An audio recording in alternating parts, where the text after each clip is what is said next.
Hello students, welcome to JE education. आज इस lecture से हम लोग एक न्यू सीरीज शुरू करने जा रहे हैं जिसका नाम है concepts through questions, short form CTQ। हम लोग इस लेक्चर में क्या करेंगे, जो भी चैप्टर मैं कंप्लीट कराऊंगा उसका एक्सरसाइज प्रॉब्लम हम लोग इस सीरीज में देखेंगे। यहाँ पे मैं लिखा हूँ करंट इलेक्ट्रिसिटी। मैं आपको करंट इलेक्ट्रिसिटी कंप्लीट करा दिया, मैंने सारे कॉन्सेप्ट उसमें डिस्कस किए हैं। अगर आप लोगों ने करंट इलेक्ट्रिसिटी पढ़ लिया है तो आप मेरे साथ न्यूमेरिकल ट्राई करेंगे, और आपने नहीं पढ़ा है तो वन बाय वन प्रॉब्लम देखते रहिए, आपको सब समझ में आएगा। ठीक है, चलिए फर्स्ट प्रॉब्लम लेते हैं। 3.1 क्वेश्चन नंबर 3.1। आप लोग भी खुद से ट्राई करिए। मैं क्वेश्चन रीड करता हूँ। The storage battery of A car has an EMF of 12 volt. If the internal resistance of the battery is 0.4 ohm, what is the maximum current that can be drawn from the battery? Given क्या है हमें? EMF given है battery का,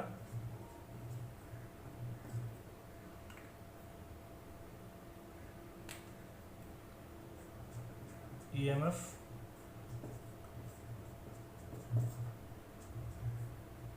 12 volt.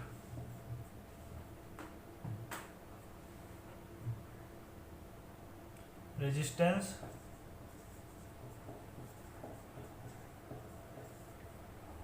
Internal है,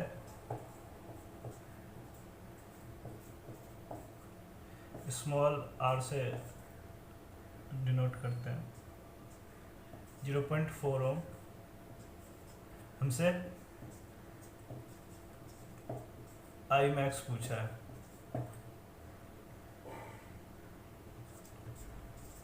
solution करते हैं।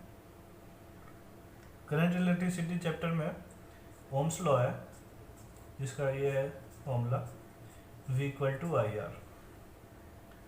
ठीक है, यहाँ से I देखे तो V/R।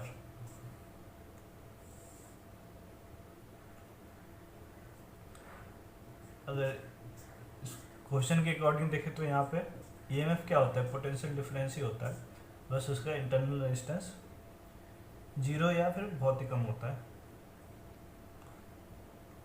और R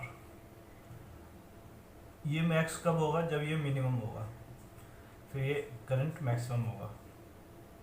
ठीक है, आप क्वेश्चन में देखिए इंटरनल रेजिस्टेंस 0.4 ओम, वैसे ही बहुत कम है ये। कितना? 12 वोल्ट डिवाइडेड बाय 0.4 ओम। ये हमें I max ही मिलेगा, क्योंकि सर्किट में एक्सटर्नल रेजिस्टेंस है नहीं, इंटरनल रेजिस्टेंस भी है तो बहुत ही कम है, 0.4 ओम। तो ये हमें 120/4 ये मिल गया 30 एम्पियर। I max की वैल्यू आ गई 30 एम्पियर। ठीक है, ये क्वेश्चन नंबर 1 सॉल्व हो गया। कुछ नहीं, ओम्स लॉ का यूज़ करना था इसमें। क्या क्या गिवन है आप यहाँ से देख लीजिए। वोल्टेज गिवन है, रेजिस्टेंस गिवन है, करंट पूछ रहा है, तो इन तीनों में रिलेशन कौन देता है हमें? ये देता है ओम्स लॉ। ठीक है, अगला क्वेश्चन देखते हैं 3.2। 3.2 क्वेश्चन क्या कह रहा है? A battery of EMF 10 volt and internal resistance 3 ohm is connected to a resistor. एक बैटरी है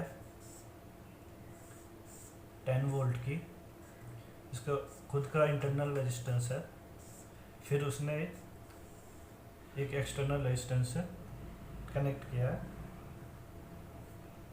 इसकी वैल्यू है 10 वोल्ट, इंटरनल रेजिस्टेंस की वैल्यू गिवन है 3 ओम, और इस वाले रेजिस्टर की वैल्यू पूछ रहा है। करंट हमें सर्किट में दे दिया है 0.5 ampere. What is the resistance of the resistors, इस रजिस्टर की वैल्यू क्या होगी। फिर आगे का पार्ट भी है, what is the terminal voltage of the battery when the circuit is close.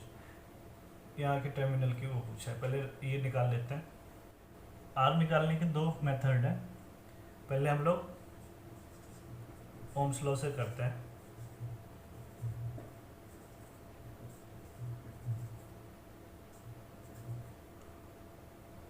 Ohm's law क्या होता है, V equal to I are.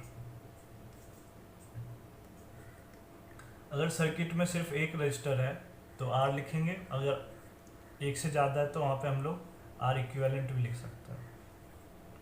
ठीक है। वोल्टेज की बात करें तो 10 वोल्ट गिवन है, सर्किट में करंट 0.5 एम्पियर गिवन है, 1/2 लिख दिया। अब यहाँ पे R इक्विवेलेंट करें तो ये देखें तो सीरीज सर्किट है, ये पाथ एक ही है, 0.5 एम्पियर गया फिर ये वापस आ गया, तो ये क्या हो जाएगा, सीरीज में क्या होता है, रजिस्टर का सम हो जाता है। तो ये R इक्विवेलेंट हमारा आ गया R+3। ठीक है, बस अब तो सॉल्व हो गया। 20 R इक्वल टू 3 इधर जाएगा तो 17 हो आंसर। R आ गया हम लोग का। सेकेंड मेथड में हम लोग KVL का यूज करेंगे। बाय KVL क्या है, किरचॉफ्स वोल्टेज लॉ।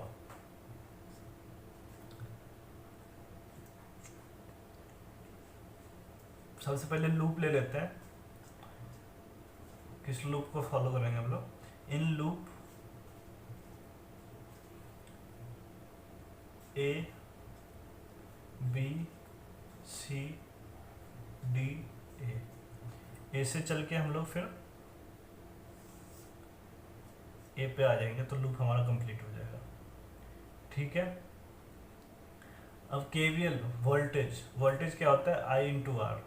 तो हम लोग यहाँ से चलना शुरू करते हैं। यहाँ पे हमें रजिस्टर मिला और I की वैल्यू क्या थी, 0.5 एम्पियर, तो 1/2 इंटू R, ये हो गया। डायरेक्शन इंपॉर्टेंट, ये हम लोग करंट के डायरेक्शन में चल रहे हैं तो नेगेटिव लेंगे। ठीक है, फिर आगे चले तो माइनस, करंट की डायरेक्शन में चल रहे हैं, 1/2 इंटू 3, इंटरनल रेजिस्टेंस 3 ओम गिवन है। फिर आगे आ जाती, अब रजिस्टर है नहीं, अब हम लोग बैटरी का नेगेटिव टर्मिनल, ये पॉजिटिव टर्मिनल, हम लोग पॉजिटिव की ओर जा रहे हैं। ठीक है, तो ये आ जाएगा प्लस का 10 वोल्ट। फिर हम लोग A पे आ गए, A से शुरू किया A पे आ गए, तो हमारा लूप कंप्लीट हो गया, तो equal to 0। Direction KVL KCL का कैसे करते हैं वो मैं आपको लेक्चर में समझाया था, आप लोग वहाँ से भी जाके देख सकते हैं। तो ये R/2 10 माइनस 3/2 17/2,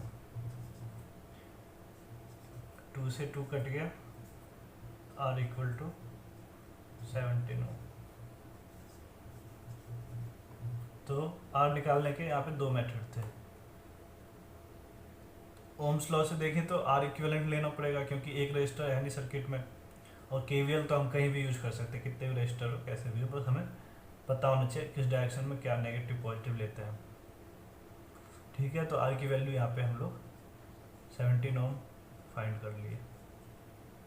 फिर इसी का नेक्स्ट पार्ट करते हैं। नेक्स्ट पार्ट क्या कह रहा है, what is the terminal voltage of the battery when circuit is closed. Battery का टर्मिनल वोल्टेज, बैटरी की बात करें तो बैटरी का इंटरनल रेजिस्टेंस भी उसमें इंक्लूड होगा। तो ये हमसे AD मतलब यहाँ का टर्मिनल पूछा है, मैंने V से लिख दिया, ये टर्मिनल वोल्टेज होगा। यहाँ पे भी हम लोग KVL यूज कर सकते हैं। कैसे यूज़ करेंगे, आप लोग ऐसे मान लीजिए कि ये एक लूप बन रहा है, इसलिए हम ये पाथ ऐसे फॉलो करेंगे, ठीक है। तो ये यहाँ से चलना शुरू किया तो ये यहाँ पे plus v,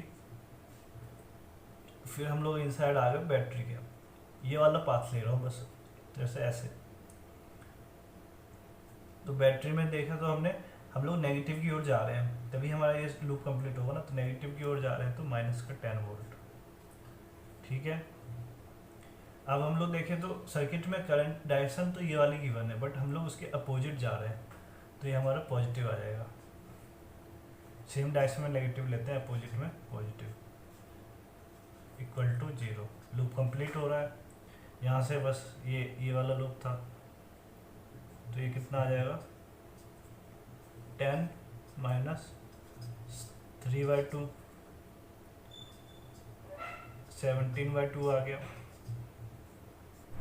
equal to 8.5 volt. ये आंसर आ गया, ठीक है। चलिए अगला क्वेश्चन देखते हैं 3.3।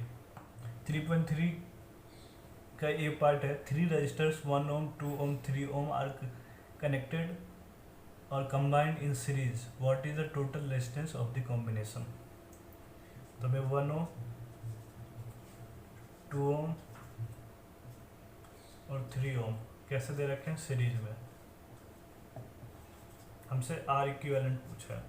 तो हम लोग आर इक्विवेलेंट सीरीज सर्किट के लिए क्या जानते हैं, R1 plus R2 plus R3।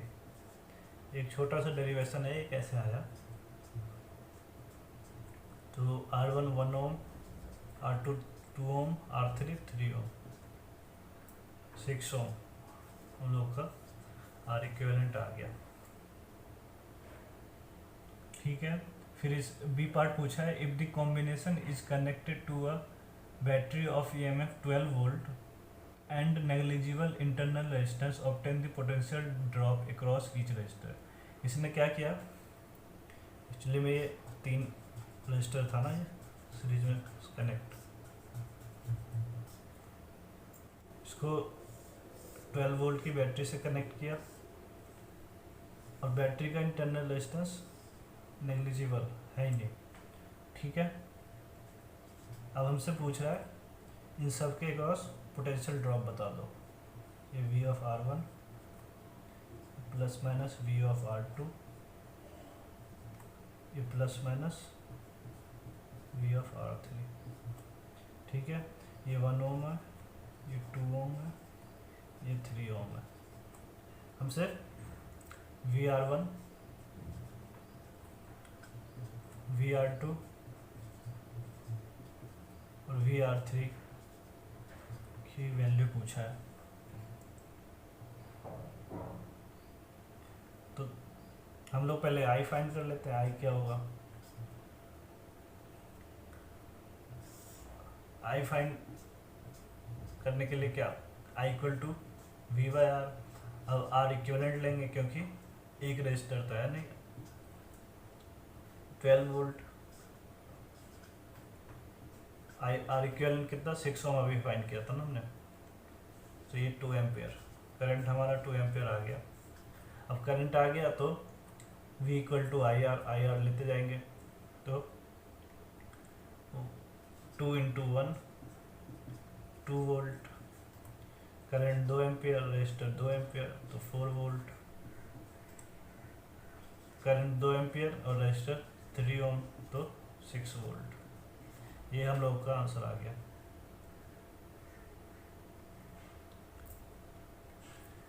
R1 के क्रॉस 2 वोल्ट ड्रॉप हुआ, R2 के क्रॉस 4 वोल्ट ड्रॉप हुआ, R3 के क्रॉस 6 वोल्ट ड्रॉप हुआ। इन तीनों का सम करिए आप, 12 वोल्ट आ रहा है। 12 वोल्ट हमने सप्लाई दी और 12 वोल्ट इन तीनों के क्रॉस डिसिपेट हो गई। रजिस्टर क्या करता है, डिसिपेट ही करता है। अगला क्वेश्चन देखते हैं 3.4। 3.3 के जैसा ही है, बस यहाँ पे पैरेलल कनेक्शन है। तो हमें क्या दिया है, 2 ohm 4 ohm 5 ओम, इन तीनों को पैरेलल में कनेक्ट किया है। तो सर्किट कैसा है, 2 ओम, 4 ओम, 5 ओम, इन तीनों को पैरेलल में कनेक्ट किया है। आप ऐसा मान लें आर इक्विवेलेंट हमसे पूछ रहा है, ठीक है। ये 2 ओम है, ये 4 ओम है, ये 5 ओम है, हमसे आर इक्विवेलेंट पूछ रहा है। पैरेलल कनेक्शन के लिए फिर हम लोग क्या जानते हैं, 1/R equivalent equal to 1/R1 plus 1/R2 plus 1/R3।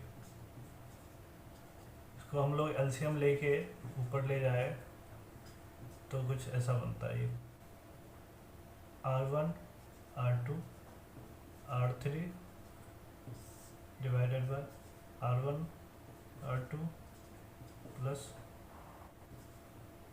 R2 R3 plus R3 R1।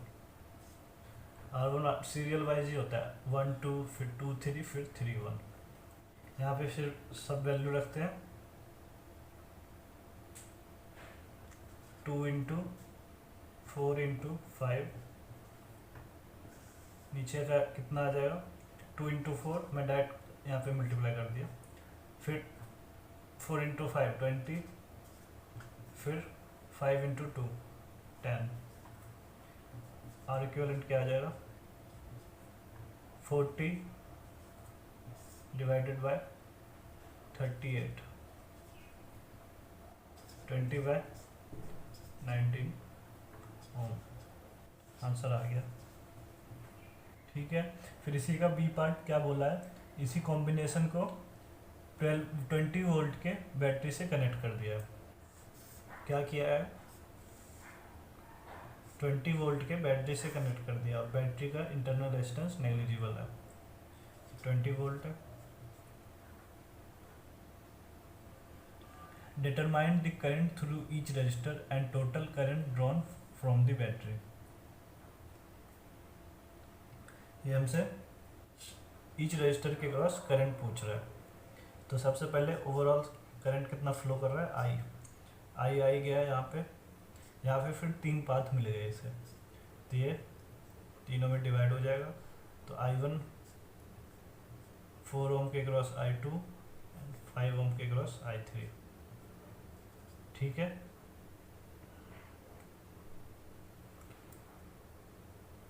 तो अकॉर्डिंग टू KCL क्या हो जाएगा, I1 plus I2 plus I3। I1 निकाले तो पैरेलल कनेक्शन है, पैरेलल कनेक्शन में वोल्टेज सेम होता है। आप यहाँ पे देखिए शॉर्ट सर्किट, मतलब यहाँ पे कोई रजिस्टर नहीं है, यहाँ तक पूरी कंप्लीट, यहाँ तक कोई कुछ नहीं है। तो आप देखें तो 20 वोल्ट इसके क्रॉस भी है, 20 वोल्ट इसके क्रॉस भी है, 20 वोल्ट इसके क्रॉस भी है। तो हम लोग क्या जानते हैं, क्या आ जाएगा, V/R1। V कितना है 20, R1 कितना है 2 ओम, 10 एम्पियर आ गया I1। फिर I2 फाइंड करें तो V/R2 वोल्टेज 20, R2 कितना है 4, तो कितना आ गया 5 एम्पियर। I3 देखें तो V/R3 कितना 20, R3 कितना है 5, तो ये कितना आ गया 4 एम्पियर। हमने I1 निकाल लिया, I2 निकाल लिया, I3 निकाल लिया। हमसे टोटल करंट भी पूछा था वो, तो इन तीनों का सम करिए आप, इसमें देखिए तो I आ जाएगा टोटल। तो I लिखे तो यहाँ पे 10 प्लस 5 प्लस 4 19 एम्पियर आ रहा है, ठीक है। I निकालने का एक और है, इक्विवेलेंट से आप देखिए, हमें V पता ही है और हमें पूरा R इक्विवेलेंट भी पता है, तो हम लोग ऐसे भी तो निकाल सकते हैं, I equal to V/R equivalent. V 20 volt है, R इक्विवेलेंट हमने निकाला था यहाँ से 20/19, 20 कट जाएगा, 19 ऊपर, ये ठीक है। तो ये इस पूरे का इक्विवेलेंट हमें पता था आई, तो फिर ये इक्विवेलेंट की जगह पे इक्विवेलेंट आ जाएगा ना, तो फिर आई आ गया। तो आई निकालने का यहाँ पे 2 मेथड हो गए, ठीक है। आई होप आपको सब समझ में आ रहा होगा। चलिए देखते हैं अगला क्वेश्चन 3.5। नेक्स्ट क्वेश्चन है 3.5। गिवन आप लोग हमेशा लिखा करिए, इससे हमें पता चलता है कि जैसे हम लोग गिवन लिख लेंगे उसके बाद हमें क्या फाइंड करना है और कौन सा फॉर्मूला यूज होगा। तो ये क्वेश्चन कह रहा है at room temperature 27 degree Celsius, room temperature हमें दे दिया है, गिवन में लिखते हैं हम लोग, फिर T not 27 degree Celsius, the resistance of the heating element is 100 ओम। तो रूम टेम्परेचर पे हमें रेजिस्टेंस दे दिया है, तो आर नॉट इज 100 ओम। फिर कह रहा है what is the temperature of the element if the resistance is found to be 117 ohm. तो हमसे ये आर टी दे दिया है 117 ओम, तो टेम्परेचर पूछ रहा है, जिस टेम्परेचर पे हमें रेजिस्टेंस 117 ओम मिला है। Given that the temperature coefficient of the material of the resistor is 1.7 into 10 the power minus 4 per degree Celsius। हमें टेम्परेचर कोफिशिएंट को अल्फा लिखते हैं, ये गिवन है 1.7 इंटू 10 की पावर माइनस 4 पर डिग्री सेल्सियस। तो क्वेश्चन में हमें ये सारे गिवन है और हमें ये फाइंड करना है। तो आप लोग सोचिए फॉर्मूला क्या यूज होगा।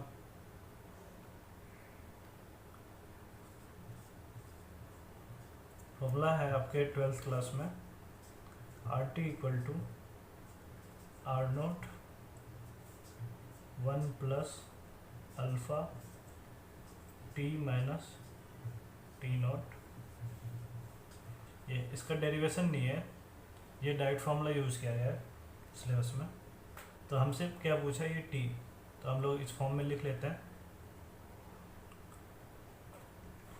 Are T minus R naught divided by R naught alpha equal to T minus T naught, ठीक है।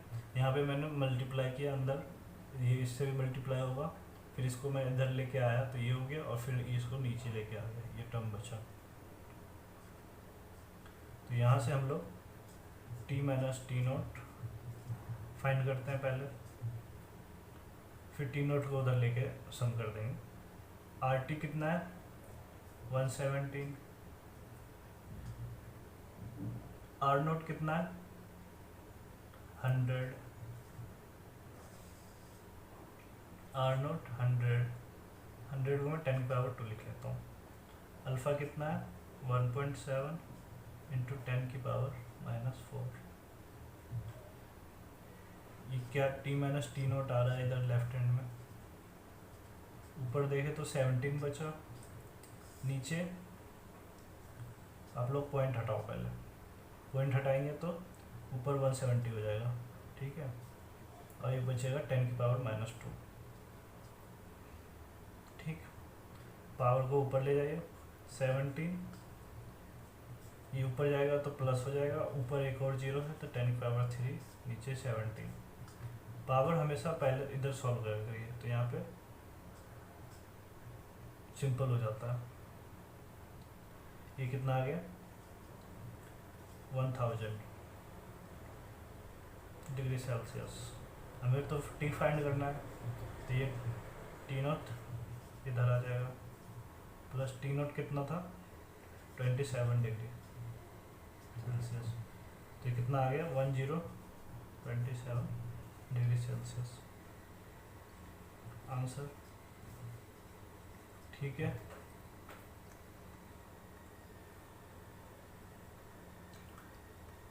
तो यहाँ पे हम लोगों ने 5 प्रॉब्लम देखे, 3.1, 3.2, 3.3, 3.4, 3.5। आई होप आप लोगों को समझ में आया होगा। मैंने क्वेश्चन को अलग अलग तरीक़ों से भी सॉल्व किया। तो आप लोगों को ये सीरीज़ कैसा लगा आप लोग कमेंट में ज़रूर बताएं। ठीक है, चलिए मिलते हैं अगले लेक्चर में।